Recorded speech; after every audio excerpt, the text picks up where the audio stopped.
Judges chapter 11.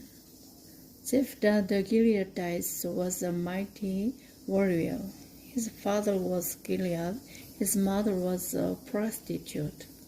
Gilead's wife also bore him sons, and when they were grown up, they drove Jephthah away. "You are not going to get any inheritance in our family," they said, "because you are the son of another woman." So Jephthah fled from his brothers and settled in the land of Tob, where a group of adventurers gathered around him and followed him.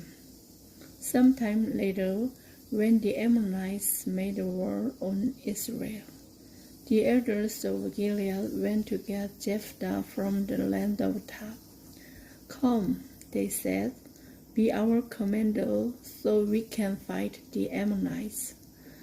Jephthah said to them, "Didn't you hate me, and drive me from the father's house? Why do you come to me now, when you are in trouble?" The elders of Gilead said to him, "Nevertheless, we are turning to you now. Come with us to fight the Ammonites, and you will be our head over all who live in Gilead." Jephthah answered, "Suppose you take me back to fight the Ammonites, and the Lord gives them to me. Will I really be your head?" The elders of Gilead replied, "The Lord is our witness.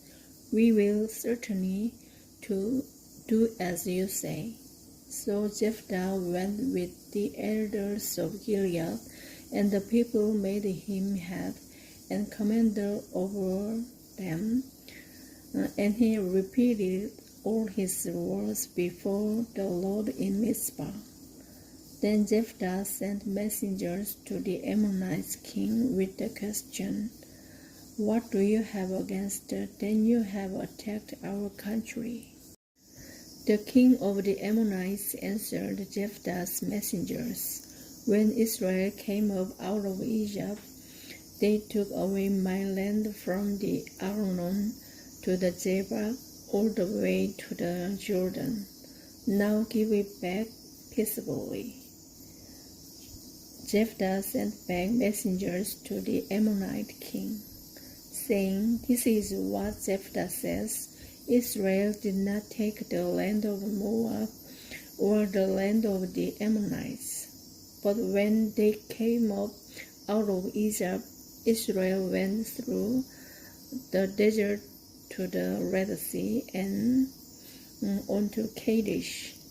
Then Israel sent messengers to the king of Edom, saying, "Give us permission to go through your country." But the king of Edom would not listen.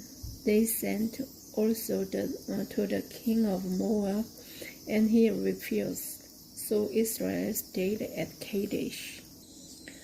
Next they traveled through the desert, skirted the lands of Edom and Moab, passed along the eastern side of the country of Moab, and camped on the other side of the Arnon. They did not enter the territory of Moab, for the Arnon was its border. Then Israel sent messengers to Sihon, kings of the Amorites, who ruled in Heshbon, and said to him, "Let us pass through your country to our own place." Sihon, however, did not trust Israel to pass through his territory. He mustered all his men and encamped at Jahaz and fought with Israel. Then the Lord, the God of Israel, gave Sihon and all his men into Israel's hands, and they defeated them. Israel took over all the land of the Amorites who lived in that country, capturing all of it from the Arnon to the Jabbok and from the desert to the Jordan. Now since the Lord, the God of Israel, has driven the Amorites out before his people Israel. What right have you to take it over? Will you not take what your God Kemoshi gives you? Likewise, whatever the Lord our God has given us, we will possess. Are you better than Balak, son of Zippor, king of Moab? Did he ever quarrel with Israel or fight with them? For 300 years, Israel occupied Heshbon, Aroer, the surrounding settlements, and all the towns along the Arnon.